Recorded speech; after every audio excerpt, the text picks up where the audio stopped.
আসসালামু আলাইকুম।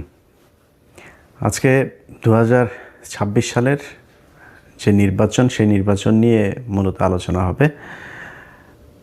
নির্বাচনে আগেই বলেছি যে এবার আমি নির্দিষ্ট কোনো দলের পক্ষে আমার কোনো অবস্থান থাকবে না, তবে অবশ্যই যা ঘটে, যেটা ঘটছে, যা ঘটবে সামনে, আল্লাহ যদি বাঁচিয়ে রাখেন, সেটা নির্বাচন পর্যন্ত, নির্বাচনের ফলাফল পর্যন্ত আপনাদের প্রতি মুহূর্তের আপডেট জানানোর চেষ্টা করব ইনশাআল্লাহ।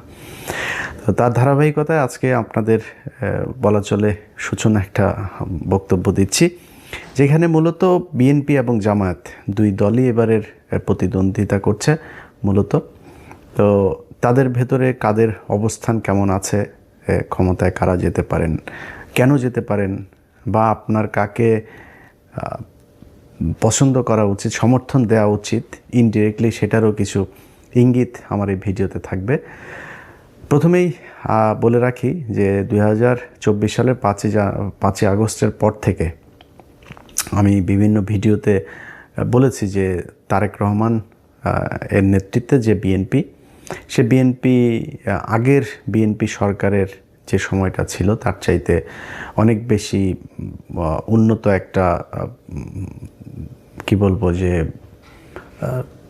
ভালো কিছু করবে, এরকম একটা সরকার তারেক রহমান করবেন। তার কিছু, তিনি যে বলেন যে আই হ্যাভ এ প্ল্যান, আসলেই তার একটা প্ল্যান আছে, এবং এটা আমি তার খুব ঘনিষ্ঠ লোকজনের সাথে তার যে কথাবার্তা হয় তাদেরও অনেকের কাছেই শুনেছি। এবং তার কিছু জিনিস যদি আপনারা দেখেন, গেল কয়দিনে তারেক রহমান দেশে যাওয়ার পর থেকে এখন পর্যন্ত আপনি দেখবেন যে এই বিএনপি হ্যাঁ ভোটের বিরুদ্ধে, সরাসরি না ভোটের পক্ষে অবস্থান নিয়েছিল। যখন সালাউদ্দিন বিএনপির একেবারে সামনের সারিতে নেতৃত্ব দিচ্ছিলেন মনে হচ্ছিল, তো তারেক রহমান দেশে যাওয়ার পরপর বিএনপি এখন হ্যাঁ ভোটের পক্ষে সরাসরি ক্যাম্পেইন করছে। তারপরে কিছু কিছু জায়গায় আবার বলা হচ্ছে যে বিএনপি এই বিসমিল্লাহ সরিয়ে দেওয়া হচ্ছে সংবিধান থেকে, এই হ্যাঁ ভোটের পক্ষে ভোট দিলে। একদম মিথ্যা একটা কথা। সংবিধানের যেসব অনুচ্ছেদগুলো পরিবর্তন করতে চায়, সংস্কার করতে চায়, একমাত্র সেই অনুচ্ছেদগুলো নিয়ে কথা বলা হচ্ছে। বিসমিল্লাহ এটা প্রস্তাবনায় আছে, এটা নিয়ে কোনো আলোচনা হয় না, এটাতে টাচই করে নেই, এটার কোনো সংস্কার চায় না, যে কারণে ওই আলোচনা এই ইয়েতে নেই।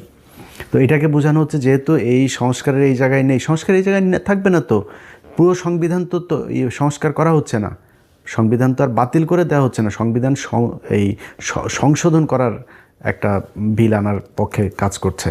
তো সেইখানে যেগুলো সংশোধন করা দরকার সেটার ব্যাপারে আলোচনা হয়েছে। যেহেতু সংস্কারের মধ্যে বিসমিল্লাটা নাই, এটারে মানুষের মধ্যে শোনানো হচ্ছে যে বিসমিল্লা থাকবে, বিসমিল্লা থাকবে, বিসমিল্লার হাতই দেওয়া হবে না, ওইখানে আছে যেইভাবে আছে সেইভাবেই, যে অনুচ্ছেদ পরিবর্তন হবে সেটা নিয়ে শুধু আলোচনা হবে। তো এরকম বিএনপি তারেক রহমান দেশে যাওয়ার পর থেকে হ্যাঁ ভোটের পক্ষে এখন ক্যাম্পেইন শুরু করেছে।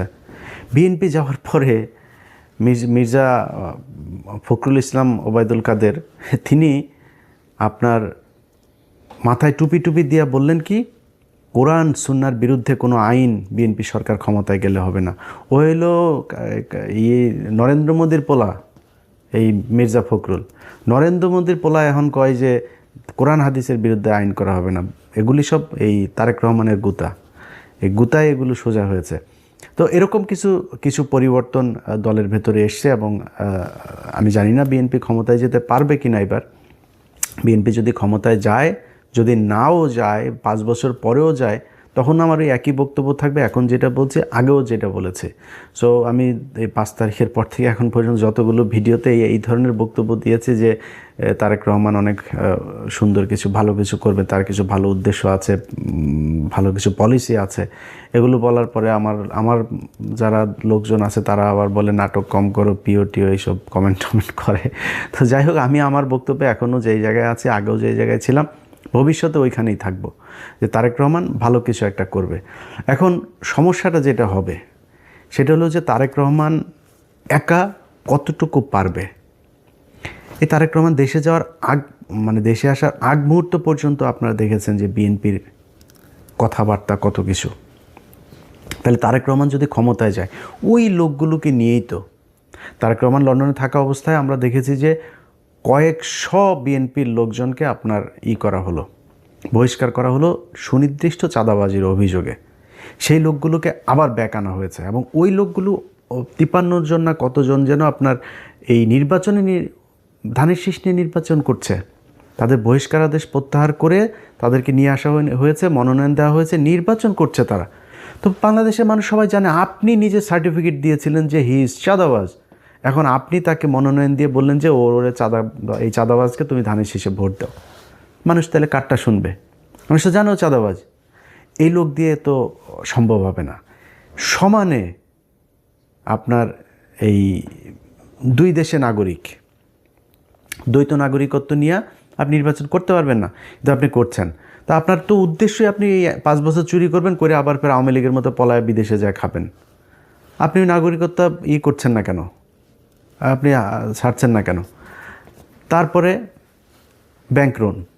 ব্যাংক লোনে আপনি নির্বাচনের আগেই, ক্ষমতায় যাওয়ার আগেই আপনি কি বলে এটার কি বলে ঋণ খেলাপি। তো একজন ঋণ খেলাপি যখন কিনা নির্বাচনের আগেই চুরি করে ক্ষমতায় আসতে চায়, ও তো নির্বাচিত হয়ে ক্ষমতায় গেলে পুরো ব্যাংক দখল করে ফেলবে, পুরো ব্যাংক ধ্বংস করবে। এই আওয়ামী লীগের মতো, আওয়ামী লীগ যা করেছে সেভাবে ও ব্যাংক ধ্বংস করে ফেলবে, পুরো ব্যাংক খাবে বসে বসে।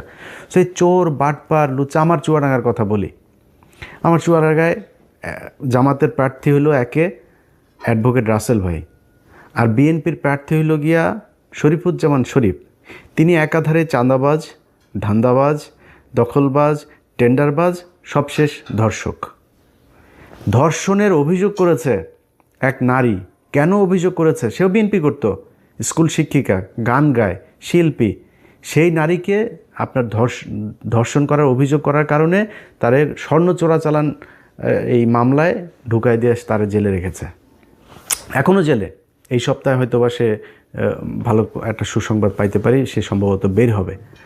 তো এই ব্যক্তিরা যদি আপনি জামাতের রাসেল ভাইয়ের কাছে যদি আপনি শরীফ ধর্ষককে দাঁড় করান, তো মানুষ কাকে ভোট দিবে? সারা দেশে তো একই অবস্থা। এই যে মির্জা আব্বাস আর পাটোয়ারি তো কোনো রিক্সাওয়ালার কাছ থেকে চান্দা নেয় না, কোনো দোকান থেকে চান্দা নেয় না, ফুটপাত থেকে চান্দা নেয় না। চান্দা আব্বাসের কাজে চান্দা নেওয়া, সারা জীবন চান্দাবাজি করেছে।